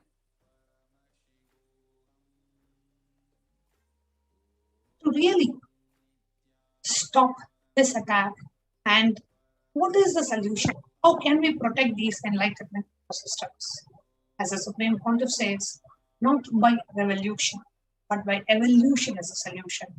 It is not by conflict or war, but by setting up model communities, enlightenment ecosystems. Sarvagnapitas is the solution. Today, Kailasa has set up the enlightenment ecosystems in more than 150 countries worldwide and continuing to expand. We invite each and every one of you in joining us, become a part of Kailasa and support the revival of the ancient enlightenment ecosystems. And as a part of this series, we will be continuing to present to you various different aspects of the Hindu Holocaust and the persecution, which is continuing to happen against Hinduism and against the Supreme Pontiff of Hinduism as a part of the Hindu Awareness Month that Kailasa is observing in July 2021. Hope this was an informative session for you, and we invite each and every one of you to please leave your comments in the Facebook Live and the YouTube live chat, as we will be right back with you in the next, in the evening. Today evening, again, we will be having a segment where we will be continuing to share about the Hindu Holocaust and its continuing effects on Kailasa and the Supreme Pontiff of Hinduism. With this, we will now be moving on to the next segment of this program today, which is the Kailash Courtyard Power Manifestation session. We will be ending this session with the Purna Mantra. Purnamada Purnamidam Purna Purnamudachyate Purnasya Purnamadaya Purnameva Vasishyate Om Shanti Shanti Shanti Hari Om Tat Sat Sarvam Bhagavad Shri Nithyananda Paramashiva Padukarpanamastu Om Nithyanandam. Thank you.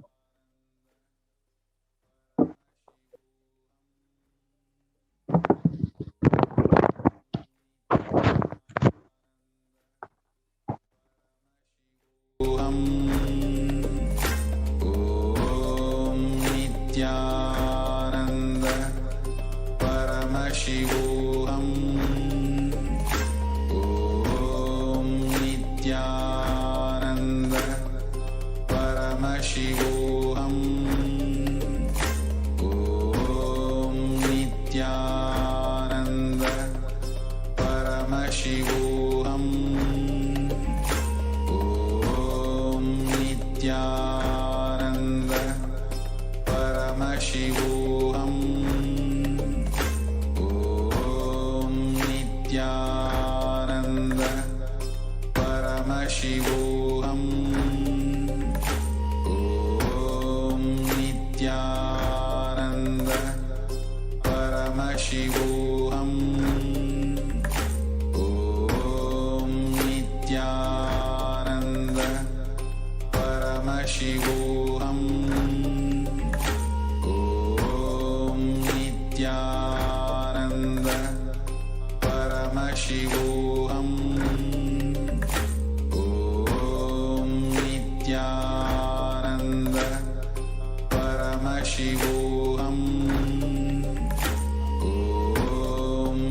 Nithyananda Paramashivoham. Om Nithyananda Paramashivoham. Om Nithyananda Paramashivoham. Om Nithyananda Paramashivoham. Om Nithyananda Paramashivoham. Om Nithyananda Paramashivoham. Om Nithyananda Paramashivoham. Spiritual, the spiritual prosperity will happen to whole planet Earth. We all have to coexist together.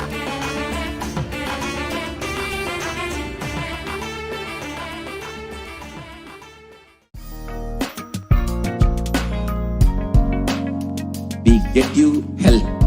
We get you ability to build beautiful relationships in your life. We get you direct spiritual support, and we make sure you become wealthy.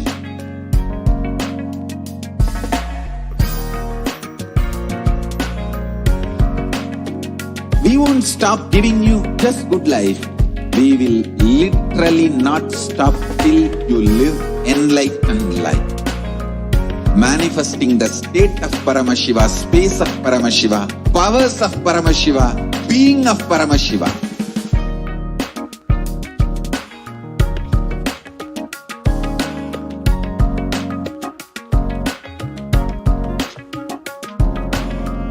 Whole world should become Kailasians. I want the whole world to know Hindus have something great to contribute to the world.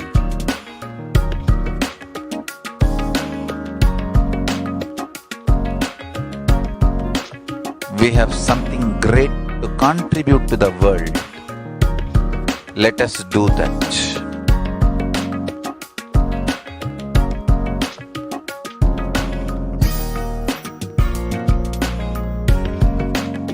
Kailasa is proper customized spiritual service helping you to identify your root patterns of suffering.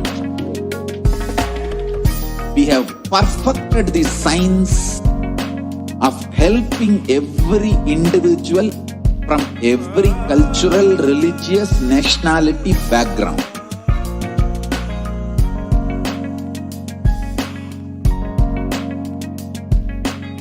You will have lowest reactionary assumptions, highest awakened response, alive response for life continuously.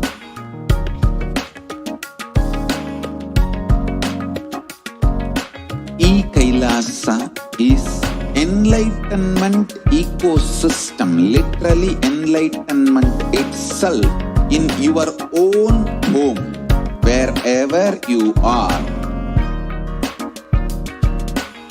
Proper customized spiritual service helping you to complete with your life negativity, withdrawal from life, self-hatred, self-denial, self-doubt, so much of tiredness, laziness. We can support you, aligning your diet, your attitude, your aptitude, your understanding about life. We can help you with everything.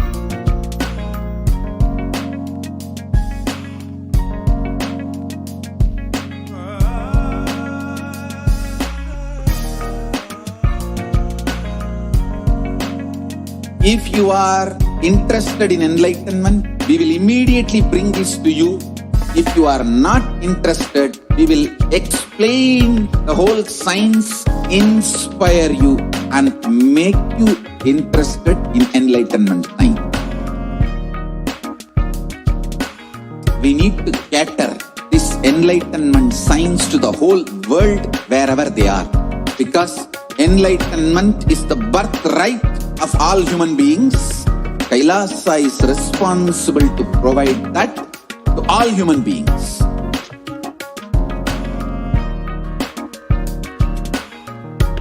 Kailasa is the totality of the knowledge I received from my gurus and practice manifested in my life, perfected by teaching millions of people from all cultures, time zones, backgrounds, genders, nationality, race, from every creed.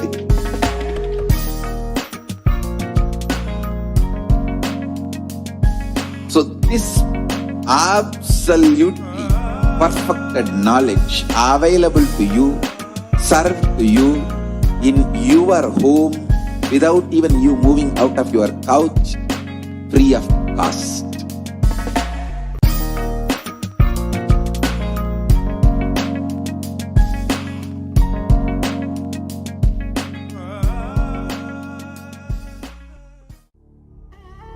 What I mean by the word Kailasa, listen intensely. Enlightenment ecosystem, literally enlightenment itself in your own home, wherever you are. If you cannot come to Kailasa, it's okay. Kailasa can come to you. Kailasa coming to you is Kailasa.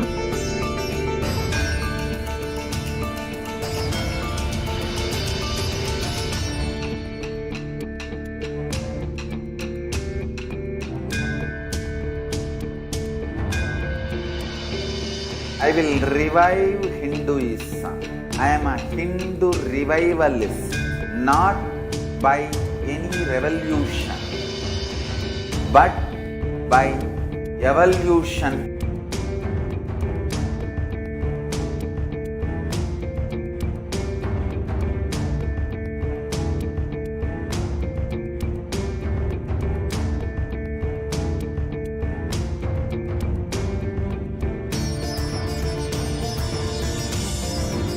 And setting model communities.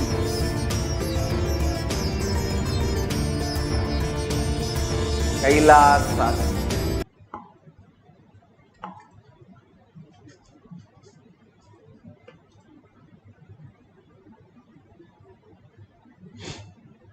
Setting model communities.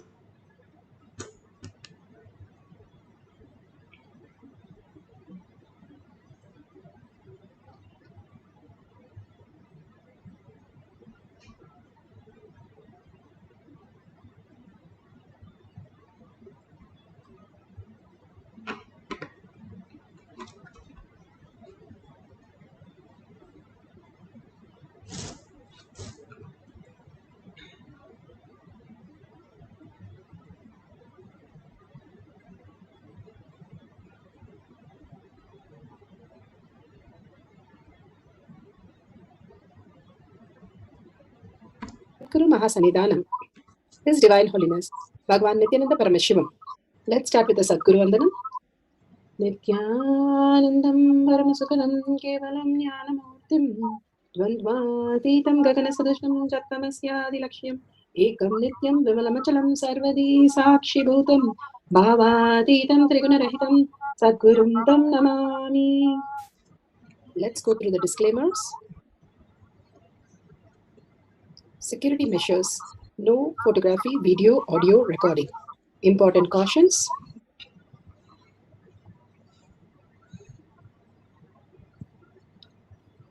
Please be aware of the important cautions.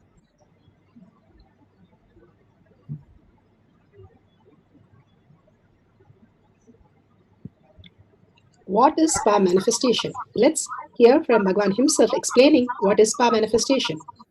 All the 25 states of consciousness, when they happen in you, due to your chemicals and hormones ups and downs, it is powerlessness. When it happens in you, out of your free will and consciousness, it is powerfulness. That's all. When you fall into sleep, it is powerlessness. When you enter into sleep, it is powerfulness. When you fall into dream, it is powerlessness. When you decide to dream, it is powerfulness. So I've added the ultimate powerfulness, Turyatita, in your whole being and doing. Manifest all the powers. Understand, power manifestation is nothing but cognitive shift. It is not work. It is cognitive shift. Understand? It is just cognitive shift. It's not work. Work is a 4-letter word. Power manifestation is cognitive shift. Playing life. Playing with being alive. Static matter, dynamic activity, strategic existence. All these three has no boundary. You are one with it. You are alive in everything. Everything listens to you. Everything decides as you want. Power manifestation is cognitive shift, raising your frequency, not work. Beautifully, Bhagavan gives us the powerful cognition on what is power manifestation, which is a cognitive shift and not anything else. When we have the cognitive shift, we will simply understand the higher science and higher reality. And when Bhagavan himself says that, we simply experience that when we have the deep integrity with Bhagavan himself. The science of power manifestation is authentic, time-tested, scientific and foolproof. The Shastra Pramana, the evidences from the Shastras, the eternal unchangeable truth revealed in the source scriptures, the Apta Pramana, experience and results of the Aptas, the authority of Hinduism. The Aptas are the Rishis, Munis, Ganas, Nayanamas, Alvars, Siddhas. All of them manifested all the powers of Paramashiva, and which is scientific, time-tested and foolproof. The Atma Pramana, account of His Divine Holiness, Bhagavan Nithyananda Paramashivam, this millennium's avatar's experience of power manifestation. Bhagavan has beautifully played all the Leela to get us to understand that power manifestation is the very way we need to exist, manifesting our reality. Shakshi Pramana, experience of the millions of disciple devotees, followers all around the world manifesting the powers of Paramashiva. Bhagavan has beautifully said, whoever comes to the Kailash courtyard, I myself will manifest all the auspiciousness and abundance and healing for them. And beautifully, Bhagavan has blessed us and initiated us into the power manifestation. The Pratyaksha Pramana, the scientific study measuring the effect of being in the enlightened state. Bhagavan has beautifully given us the Pramanas to understand the science of power manifestation. The Shastra Pramana are the eternal unchangeable truth revealed in the source scriptures, the Vedas and the Agamas. This is from Vijnana Bhairava Tantra. Vijnana, consciousness, Bhairava, one who experiences consciousness beyond the mind. Tantra is the method you experience consciousness beyond the mind. Sutra 54, Dharana 31. Dharana 31. Cognize deeply that from the subtle to the subtlest constitutive principle. Vijnana Bhairava Tantra. लयं ध्यात्वान्ते व्यज्यते परा. Done by repeatedly attesting what is happening inside us and then suffering from it. Let's listen to Bhagavan Shastra Pramana. स्वदेहे जगतो वापि सूक्ष्म सूक्ष्मतराणि च तत्त्वानि यानि निलयं ध्यात्वान्ते व्यज्यते परा. Beautifully, Bhagavan says, cognize deeply from the subtle to the subtlest constitute principle of your whole body or the whole universe simultaneously consist of the essential reality. They are being absorbed in the source cause, Paramashiva. By the experience of such restful awareness, one becomes complete from all thoughts and the ultimate universe, divine power, Para Devi, Adi Shakti is revealed and the supreme power manifestation happens. Bhagavan Paramashiva beautifully gives us the ultimate truth, how we exist, as how in the microcosm, the trillions of cells that function in your body, and even in that 46% is your body cells and the rest of them are the parasites and bacteria and all that which is in the system, which is manifesting as your reality. When we start having the probacteria, the good bacteria, which manifest the ultimate reality, which becomes the conscious space, which lets you to reflect the consciousness in your system, simply you manifest all the space and powers of Paramashiva.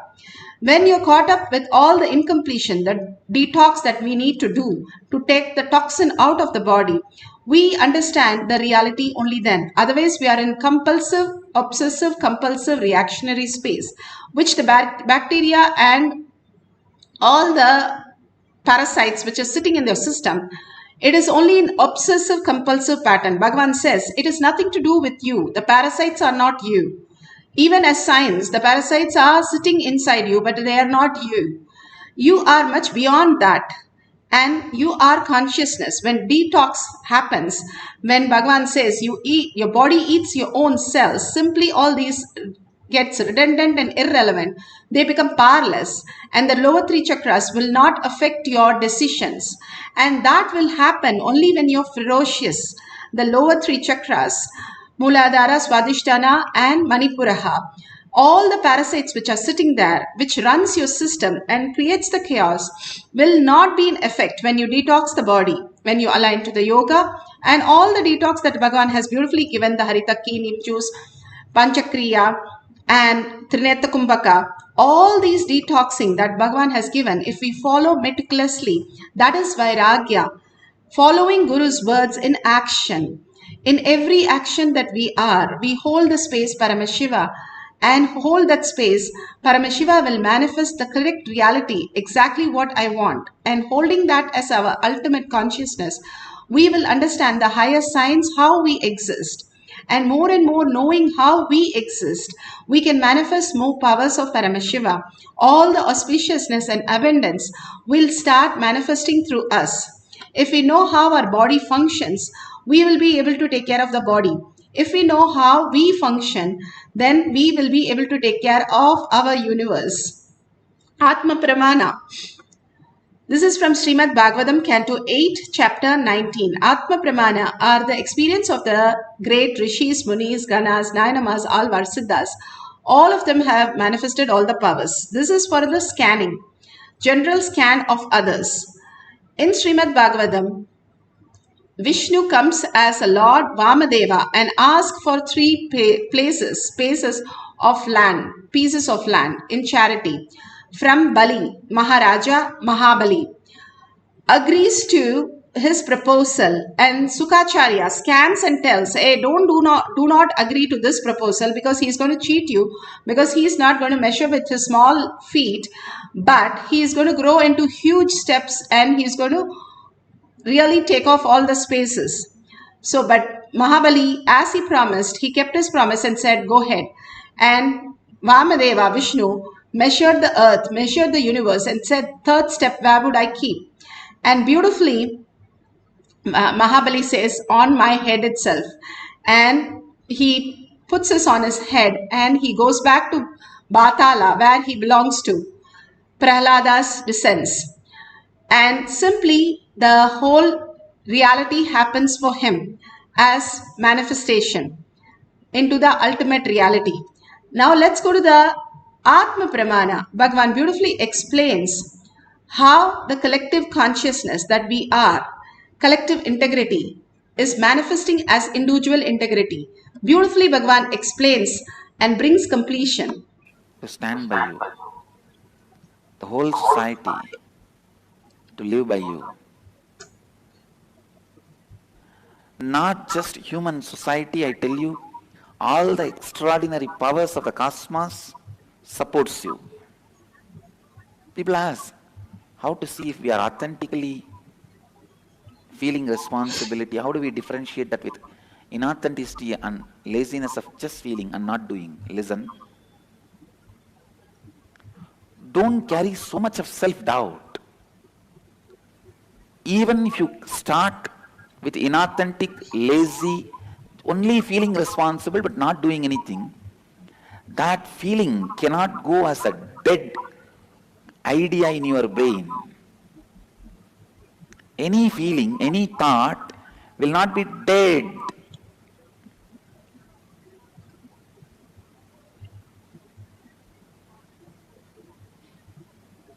Any feeling, any idea will not be dead. Please listen.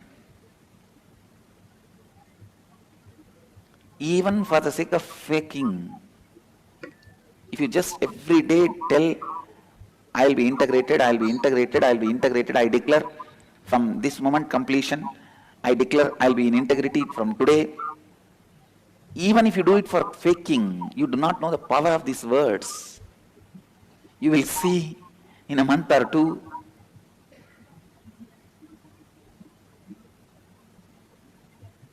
the whole, ध्यान से सुनिए, the whole, because there will be 200 fellows competing, all of them will have 500, 600, even if you get 10,000 you will be winning sometime. Less than 10% of the vote you will be a winner, because the votes are completely divided. 100 fellows standing in the election, each one of them will be having 2,000, 3,000, 4,000, 5,000. The whole vote total count is 1 lakh. You may get only 10,000, 10% only, but you will be the winner. I tell you, the same way, much of your part may be very disintegrated in a different way.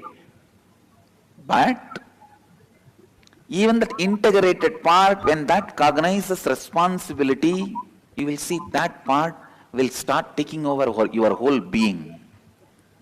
So even cognizing responsibility, deciding, I will operate from the space, I am responsible, itself is a great awakening, fulfillment, completion. ध्यान से सुनिए, नकली रूप में ही सही अगर आप उत्तर प्रवर्तित संभावना है, it is incompletions constantly makes you feel irresponsible. First, decide to move towards completion. Decide to move towards completion. It is your incompletion that is responsible for you not feeling responsible. If you start becoming responsible, incompletions will be healed, become complete. When you start completing with all the incompletions, you will become responsible. It is like a vicious circle. You carry so much of incompletions within you and with others. You are nothing but bunch of incompletions. If you carry so much of incompletions with others, you will never feel you are responsible for them. Because you feeling you are responsible for them will come only when you have a deep love for them, when you have completion with them. I tell you, all my training happens because I feel complete with all of them. I feel responsible for them. I tell you, Others are more closer to you than many fragmented parts of you. For example, you want to make something happen. If you take responsibility for others, it is easy for you to convince them and make that done, than convincing all parts of you and get that done. So most of the time, you trying to take the responsibility just for yourself without taking the responsibility for others only leads to deeper and deeper discontentment and deeper suffering and deeper emptiness and incompletion. In practicing these four tattvas, first step is discussing, endlessly discussing about these four tattvas with others.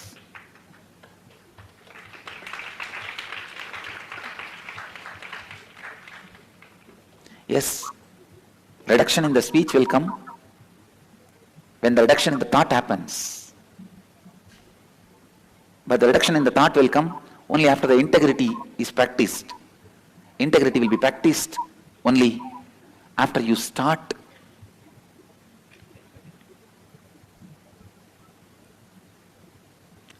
listen, only after you start discussing.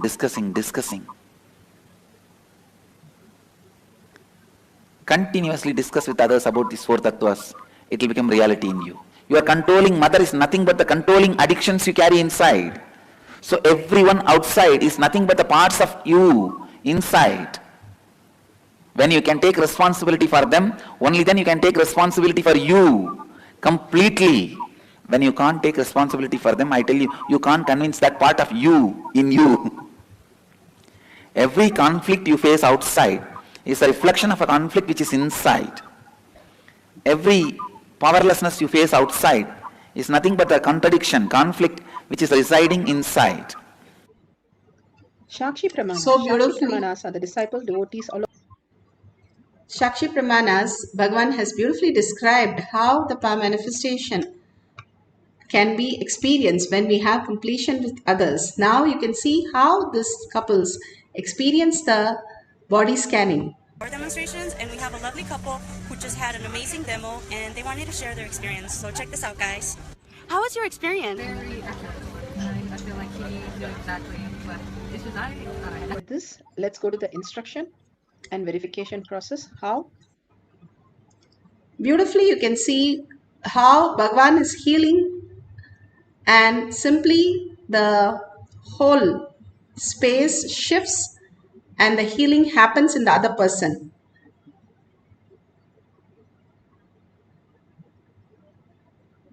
They're measuring how the healing is being tested and what happens in actually the brain.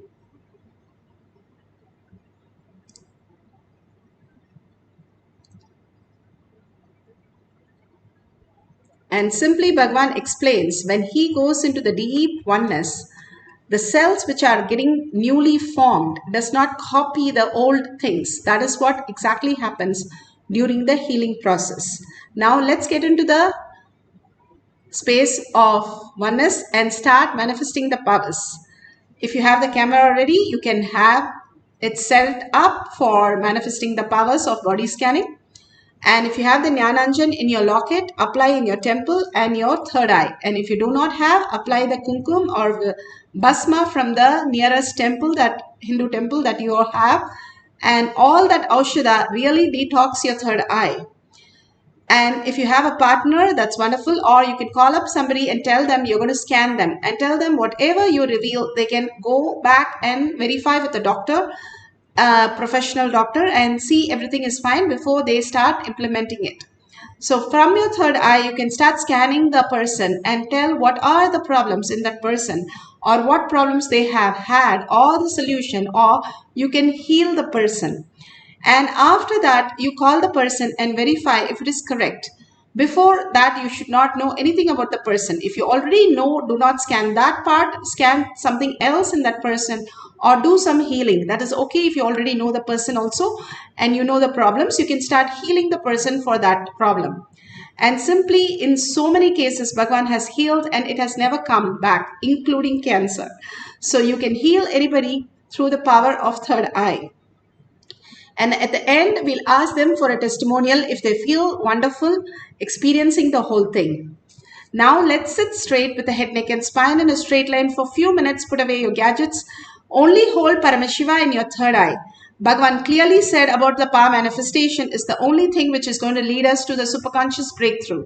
And again, hold that same very space and words in your powerful cognition and contemplate only on visualization, verbalization of Bhagavan. Everything else, drop it. Because you are Paramashiva sitting with 25 heads and 75 eyes and 50 hands. And you are manifesting the whole reality and the ultimate reality. Through you, Bhagavan can just manifest when you are in that bhava, that you are Paramashiva. And simply you can see the reality as happening just as Bhagavan would be sitting next to you. Absolute unclutching from whatever you know as you in the outer world, which is not your identity, which is the projection of your identity, including your body. Including your body and the mind is a projection of your reality. And letting go that for few minutes. Just hold I am Paramashiva, I am Parashakti, and few minutes unclutch from even your identity and all that is attached to your identities.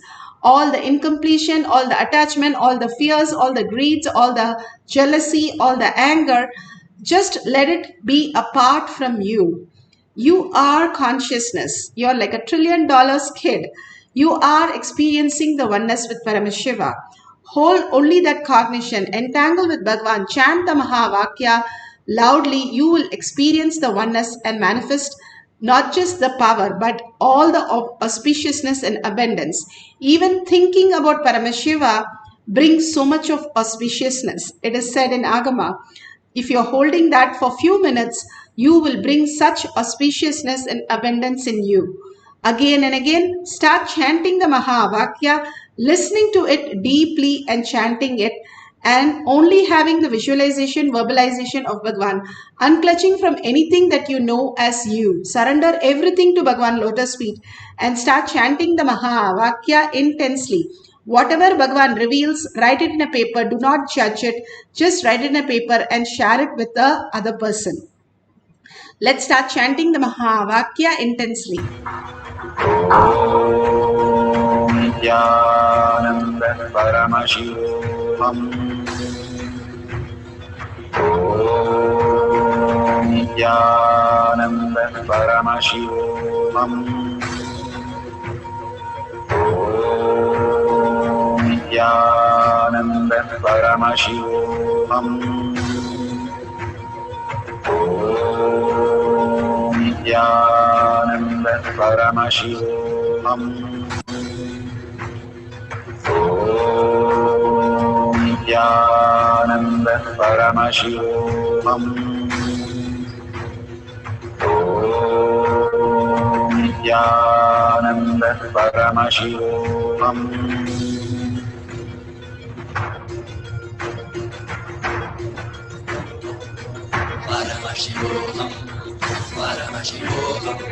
Let Paramashiva's third eye manifest in all our third eyes. Let the Amrita pour, let the Varni open up, manifest in all of us.